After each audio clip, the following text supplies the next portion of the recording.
जेठानी के गांव शहर से गर्मियों की छुट्टी मनाने आई देवरानी। मैं अपने हस्बैंड और अपने दोनों बच्चों को इटालियन और चाइनीज खाना बनाकर खिला रही हूँ। उन्हें मेरे हाथ का ये खाना बहुत पसंद आ रहा होगा। दूसरी तरफ अनुष्का का पति डाइनिंग टेबल पर। ओह गॉड, अब तो मैं इन सभी खानों को खाकर बहुत ज्यादा इरिटेट हो चुका हूँ। अब तो मुझे मेरी माँ के हाथ की मक्के की रोटी, सरसों का साग और लहसुन की चटनी के साथ मसाले वाली लस्सी और फिर खाने के बाद वो मीठा आम पन्ने का रस पीने का बहुत मन कर रहा है, जो मेरी माँ गांव से मुझे अपने हाथ से बनाकर खिलाती थी। इतने में पिंटू और सीमा।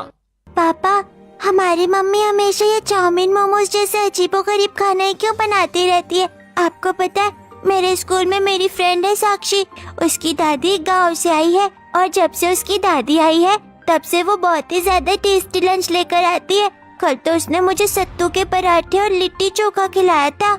हाँ, मैंने भी खाया था, लेकिन पापा ये सब हमारी मम्मी क्यों नहीं बनाती? तुम्हारी मम्मी को ये सब खाना बिल्कुल पसंद नहीं है। बच्चों से लगता है कि ये सब खाकर उसका फिगर खराब हो जाएगा। वैसे ये सब खाना अगर तुम चाहो तो मेरे साथ गांव जाकर खा सकते हो।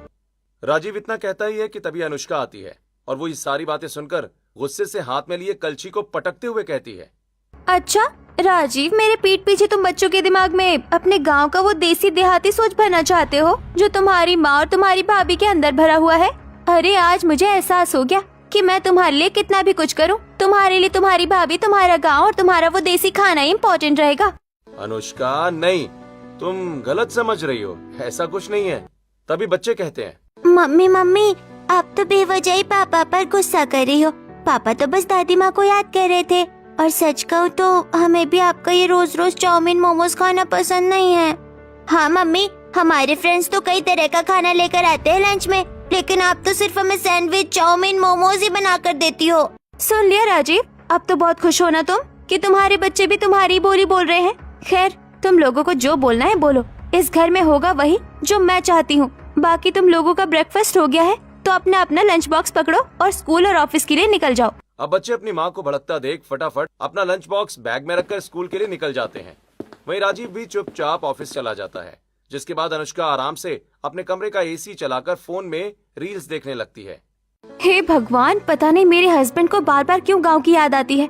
बताओ, इतनी गर्मी में मैं कितने आराम से यहाँ पर एसी की ठंडी ठंडी हवा खा रही हूँ। मेरे हस्बैंड भी ऑफिस में एसी के नीचे ही बैठे होंगे, लेकिन क्या ये एसी की ठंडी हवा उन्हें गाँव में मिलेगी? लेकिन उन्हें ये सब कौन समझाए।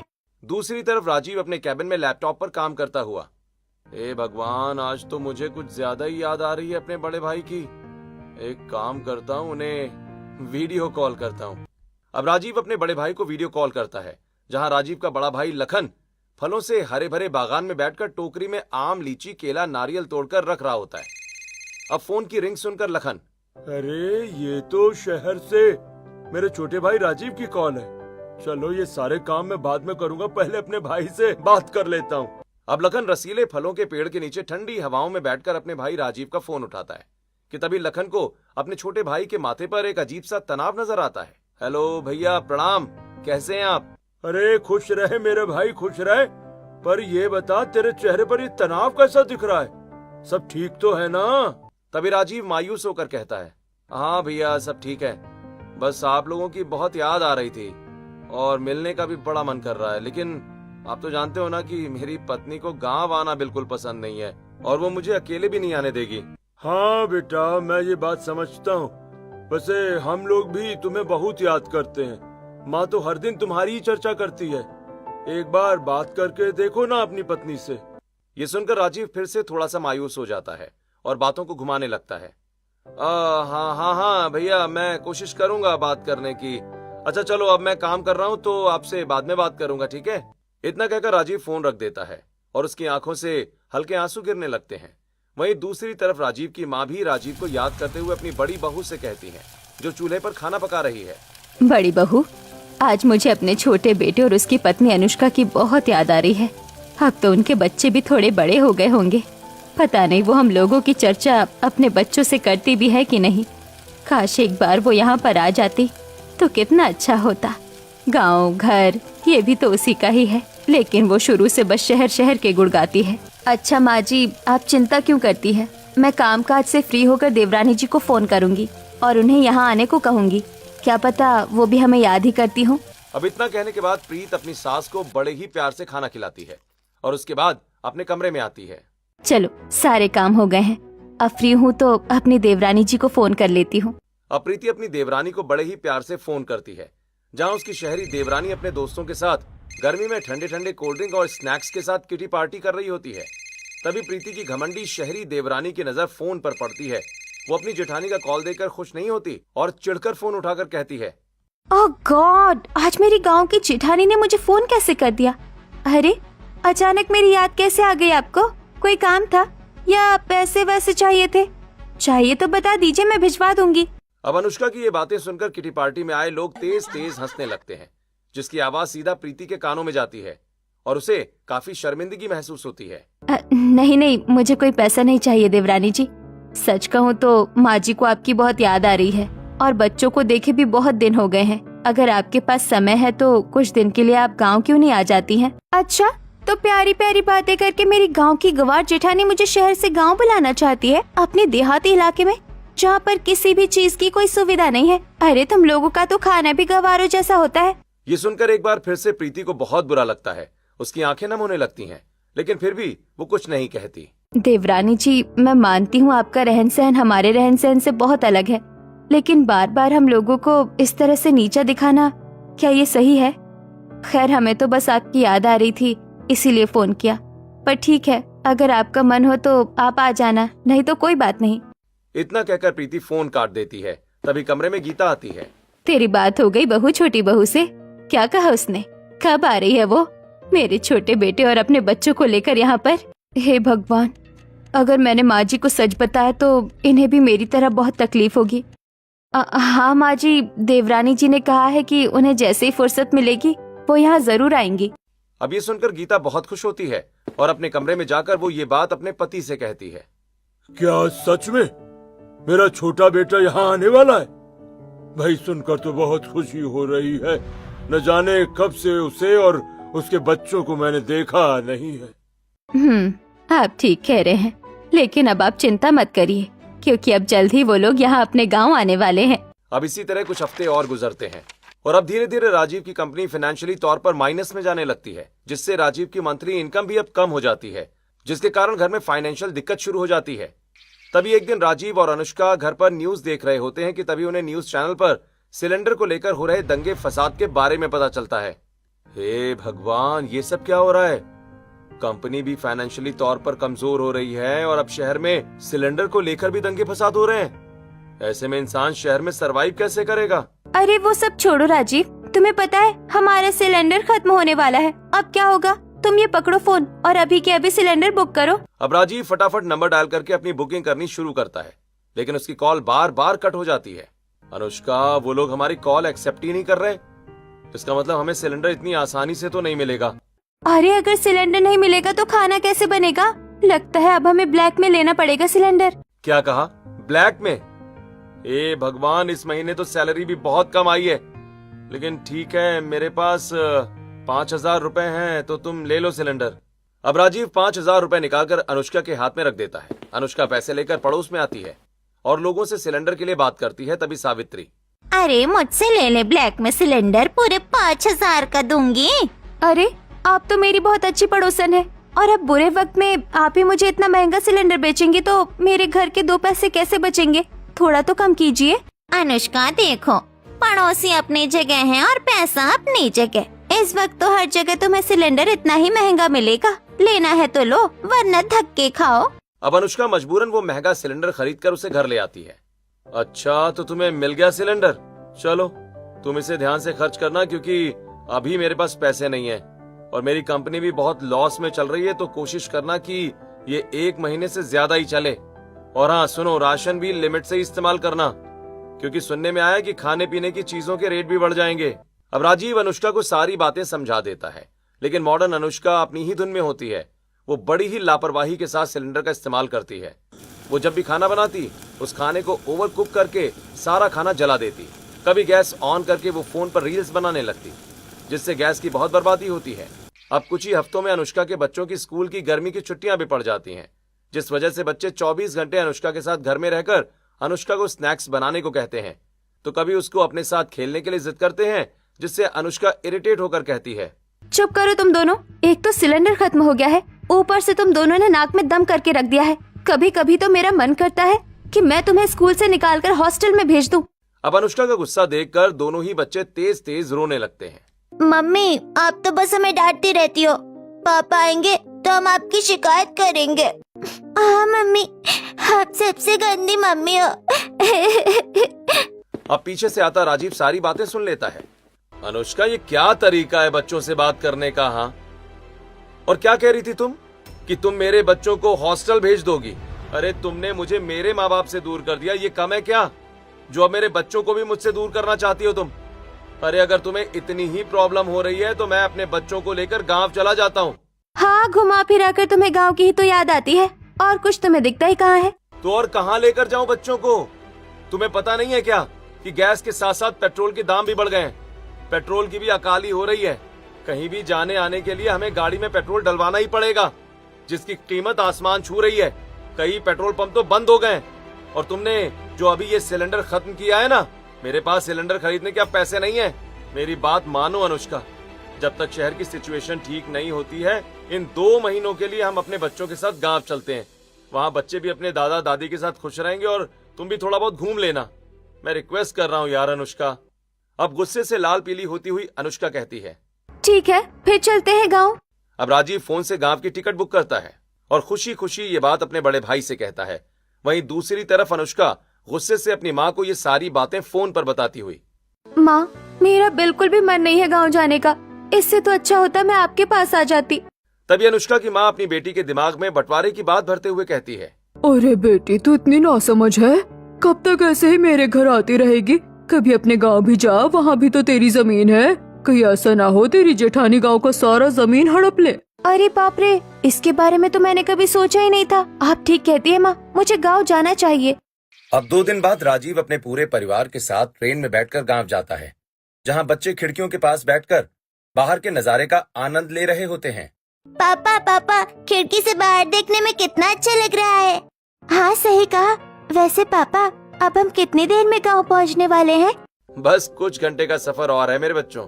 मेरे बच्चे कुछ ज्यादा ही नहीं खुश हो रहे हैं गाँव जाने के लिए। अब कुछ घंटे का सफर तय करके राजीव अपने पूरे परिवार के साथ गांव पहुंचता है, जहां गांव में उसका सुंदर खूबसूरत मिट्टी का घर बना होता है। आंगन में हरी भरी सब्जियां लगी होती हैं और दरवाजे पर राजीव की बड़ी भाभी सबके स्वागत में आरती का थाल लेकर अपने सास ससुर और पति के साथ खड़ी होती हैं। आइए देवरानी जी, घर के अंदर आइए। दूसरी तरफ बच्चे अपने दादा दादी के पैर छूते हैं। खुश रहो मेरे बच्चों। कितने बड़े हो गए हैं बच्चे तो। वैसे बच्चे तो भाई बहुत खूबसूरत है राजीव तेरे। शुक्रिया पिताजी। अरे तो खड़ा क्यों है, अंदर आना। अब जहां सभी लोग खुश होते हैं, वहीं अनुष्का आरती की थाल को हाथ से पीछे करते हुए मुंह सड़ाकर घर के अंदर घुस आती है, जिसे देख अनुष्का की सास को बड़ा बुरा लगता है। तभी उसकी जेठानी बातों को संभालते हुए कहती है, लगता है देवरानी जी कुछ ज्यादा ही थक गई हैं। मैं उन्हें पानी देती हूँ। आइए, आप लोग भी अंदर बैठिए। अब सभी लोग आकर सोफे पर बैठ जाते हैं। वहीं प्रीति घर के बाहर लगे हैंडपंप से ठंडा ठंडा पानी ग्लास में भरकर सबके लिए लेकर आती है, जिसे सभी खुशी से पीते हैं। लेकिन वहीं अनुष्का उस पानी को मुंह से उगलते हुए कहती है, ओह गॉड, आप लोगों के घर में फ्रिज नहीं है क्या? फ्रिज छोड़िए, आप लोगों के यहाँ पर आरओ की भी सुविधा नहीं है क्या? ये पानी कितना बेकार लग रहा है पीने में। देवरानी जी, हमारे यहाँ ना तो फ्रिज है ना ही आरओ है। हम लोग तो हैंडपंप का ही ठंडा ठंडा पानी पीते हैं गर्मियों में, और ये पानी भी बहुत स्वच्छ और साफ है। अरे क्यों झूठी बड़ाई कर रही है जेठानी जी? साफ बोलिए ना कि ये सब करवाने के लिए पैसे नहीं है आप लोगों के पास। अनुष्का चुप करो, ये सब क्या बोलती जा रही हो? अरे कोई बात नहीं बेटा, रहने दे। तेरी पत्नी ठीक ही कह रही है, हमारे पास कहाँ इतने पैसे। खैर जाओ बहू, हाथ मुंह धो लो, फिर खाना खा लेना। खाना पीना तो होता रहेगा माँ जी। आप मुझे पहले ये बताइए कि गांव में मेरे हिस्से की जमीन कहाँ है? कहीं मेरे इतने दिनों तक यहाँ पर ना आने के कारण मेरी जेठानी ने उसे हड़प तो नहीं लिया? अब अनुष्का के मुंह से इतने तीखे कड़वे शब्द सुनकर अनुष्का की सास और ससुर के पैरों तले जमीन खिसक जाती है। कैसी बात कर रही हो छोटी बहू? अरे इतने सालों तक तो तुम गांव में झांकने तक नहीं आई, और आज जब इतने सालों बाद यहाँ आई भी हो तो तुम अपना हिस्सा मांग रही हो। हे भगवान, छोटी बहू तो घर में आते ही घर को 2 हिस्सों में बांटना चाहती है। ये सब क्या है अनुष्का? जब से आई हो तब से तुम मेरे परिवार वालों को अपनी बातों से ठेस पहुंचा रही हो। अरे इससे अच्छा होता कि तुम यहाँ पर आती ही नहीं। अरे कोई बात नहीं देवर जी, आप गुस्सा क्यों कर रहे हैं? और देवरानी जी, मैंने आपके हिस्से को हाथ नहीं लगाया है। इस घर में सब कुछ वैसा ही है जैसा आप छोड़ कर गई थी। और आप जिस दिन बोलेंगी हम उस दिन घर के बीचों बीच एक दीवार खड़ी कर देंगे। हाँ हाँ ठीक है, मुझे भी बस इतना ही सुनना था ताकि मैं जब चाहूँ तब इस घर में बंटवारा करके अपना हिस्सा ले सकूं। अब इतना कहकर अनुष्का हैंडपंप के नीचे हाथ मुंह धोने चले जाती है और कुछ देर के बाद घर के आंगन में आती है, जहाँ उसकी जेठानी चूल्हे पर मक्के की रोटी बना रही होती है। ओह गॉड, सो डिस्गस्टिंग। कितना काला धुआं निकल रहा है इस चूल्हे से। आपकी स्किन खराब नहीं होती जेठानी जी? इससे तो अच्छा होता आप घर में सिलेंडर लगवा लेती। तभी प्रीति कहती है, मेरा चेहरा खराब नहीं होता देवरानी जी, और सच कहूँ तो यहाँ पर सब चूल्हे का ही खाना खाते हैं। और वैसे भी आजकल तो सिलेंडर की इतनी अकाली पड़ रही है कि सिलेंडर का इस्तेमाल करने वाले लोग भी अपने घरों में चूल्हा ही जला रहे हैं। अब ये सुनकर अनुष्का दांत पीसकर वहाँ से चली जाती है। अब प्रीति सबको खाना परोसती है, जिसमें मक्के की रोटी, सरसों का साग, चने की दाल, आलू की सब्जी, पूरी, सत्तू के पराठे, लिट्टी चोखा, लहसुन की चटनी और ताजे ताजे फल जैसे अमरूद, लीची, चीकू, आम काट कर रखती है। बाप रे, इतना सारा देसी खाना देखकर तो मन ही खुश हो गया। न जाने कितने सालों के बाद ये सब खाने को मिल रहा है। खा मेरा बेटा, जी भर के खा। कितना खाना है उतना खा। कितना कमजोर हो गया है, लगता है शहर में तुझे ढंग का खाना नहीं मिलता था। बच्चों तुम भी खाओ। मैं तो सबसे पहले रंग बिरंगे मीठे मीठे फल खाऊंगा दादी जी। हाँ हाँ खा लो ना, मैं तो रोज खाती हूँ यहाँ पर ये सब। तुम लकी हो मोहिनी जो तुम गांव में रहती हो, शहर में ये सब इतनी जल्दी नहीं मिलता। अब सभी लोग खुशी से देसी खाना खाना शुरू कर देते हैं कि तभी अनुष्का खाने में कमी निकालते हुए कहती है, What the hell is this? आप लोगों को ये मोटी मोटी रोटी पसंद कैसे आ रही है? ऊपर से ये पूरी कितनी हैवी है, मुझसे तो खाया भी नहीं जा रहा है। और हर चीज में आपने इतना घी क्यों डाला है जेठानी जी? अरे देवरानी जी, गांव में बिना घी के खाना अधूरा माना जाता है। वैसे आपको खाना नहीं पसंद तो आप ये फल खा लीजिए। गर्मियों में ठंडा ठंडा फल खाने से सेहत ठीक रहती है। नहीं, मैं नहीं खा रही, क्योंकि मैं शुगर फ्री फ्रूट्स ही खाती हूँ और ये फ्रूट शुगर फ्री नहीं है। अब इसी तरह अगले दिन अनुष्का की सास अपनी दोनों बहुओं और बच्चों को लेकर फलों के बागान में आती हैं, जहाँ बच्चे बड़ी ही खुशी के साथ खिलखिलाते हुए झूला झूलते हैं। बच्चों आराम से, चोट मत लगवा लेना। और सुनो, कुछ देर बाद यहाँ आकर ये मीठे मीठे रसीले फल भी खा लेना। देवरानी जी, आपको गर्मी तो नहीं लग रही है ना? वैसे यहाँ पर ये घने फलों के पेड़ के नीचे ठंडी ठंडी हवा ही चलती रहती है, तो आपको यहाँ गर्मी का एहसास तो नहीं होगा। गर्मी का एहसास तो नहीं हो रहा है यहाँ पर, लेकिन मुझे सिर्फ एसी में रहने की आदत है। अब कुछ देर बाद सभी लोग घने फलों के बागान में बैठकर रसीले फल खाते हैं, जिसके बाद गीता अपनी दोनों बहुओं और बच्चों को लेकर नदी के किनारे आती है। अब बच्चे नदी को देखकर बिना किसी देरी के उसमें छलांग लगा देते हैं। अरे बच्चों, तुम लोग इस पानी में क्यों चले गए? जल्दी से बाहर आओ, ये पानी अनहाइजीनिक होगा। देखो उस तरफ लोग कैसे गाय भैंसों को नदी में ही नहला रहे हैं। अरे देवरानी जी, उस तरफ किनारा है और वहाँ का पानी इस तरफ नहीं आता। ये पानी स्वच्छ और साफ है, आप चिंता मत कीजिए। अब जबरदस्ती प्रीति अपनी देवरानी को नदी के अंदर ले आती है और नदी में आते ही अनुष्का को बहुत ही ठंडक और सुकून महसूस होता है। ओह गॉड, ये पानी कितना ठंडा और कितना क्लीन लग रहा है। इस पानी में आते ही मन कितना रिलैक्स हो गया। कैसा लगा देवरानी जी नदी में आकर? हाँ ठीक ठाक है, वैसे मुझे तो शावर लेने की आदत है। अब इसके बाद गीता अपनी दोनों बहुओं और बच्चों को लेकर जंगल की तरफ आती है और ढेर सारी लकड़ियाँ तोड़ने लगती है। अरे आप लोग ये क्या कर रहे हैं? रात होती जा रही है, इस वक्त लकड़ियाँ तोड़ना जरूरी है क्या? बहू, लकड़ियाँ अभी नहीं तोड़ेंगे तो रात का खाना कैसे बनेगा? तू घबरा मत, यहाँ कुछ नहीं होगा। ये गांव है, तुम्हारा शहर नहीं। हाँ, शहर में तो रात के 9 बजने के बाद ही क्राइम होने शुरू हो जाते हैं, लेकिन गांव में ऐसा कुछ नहीं होता। अब इसी तरह कुछ हफ्ते गुजरते हैं और एक दिन अनुष्का अपनी फ्रेंड को वीडियो कॉल करती है। अरे वाह अनुष्का, तू गाँव गई हुई है? हाँ यार, मजबूरन आना पड़ा अपने पति के कहने पर। मेरा तो यहाँ बिल्कुल मन नहीं लग रहा है, पता नहीं मैं कब शहर आऊंगी। रुक रुक अनुष्का, यहाँ आने की कोशिश मत कर। अच्छा है तू गांव में है। तुझे पता है शहर की कंडीशन कितनी खराब हो रही है। मुझे देख, मैं 3 हफ्ते से घर से बाहर नहीं निकली हूँ। क्योंकि बाहर जाने के लिए गाड़ी में पेट्रोल डलवाना पड़ेगा और पेट्रोल की कीमत बहुत महंगी हो चुकी है। साथ ही सिलेंडर भी नहीं मिल रहा है। लोगों को खाना तो खाना, घूमना फिरना भी दुश्वार हो चुका है। तेरा अच्छा है तू गाँव में है, तू वहाँ एंजॉय कर। चल रखती हूँ, बाय। अब फोन कटने के बाद अनुष्का टेंशन में चली जाती है कि तभी इत्तेफाक से वहाँ उसका पति भी आ जाता है। हे भगवान, अनुष्का, गांव आकर भी तुम सिर्फ फोन चला रही हो? अरे देख लेना अनुष्का, गर्मियों की छुट्टियां खत्म होने के बाद जब तुम बच्चों को लेकर शहर जाओगी ना, तब तुम्हें बहुत रिग्रेट होगा कि तुमने गांव में रहकर गांव का आनंद ही नहीं लिया। क्योंकि शहर की कंडीशन बहुत खराब हो चुकी है यार।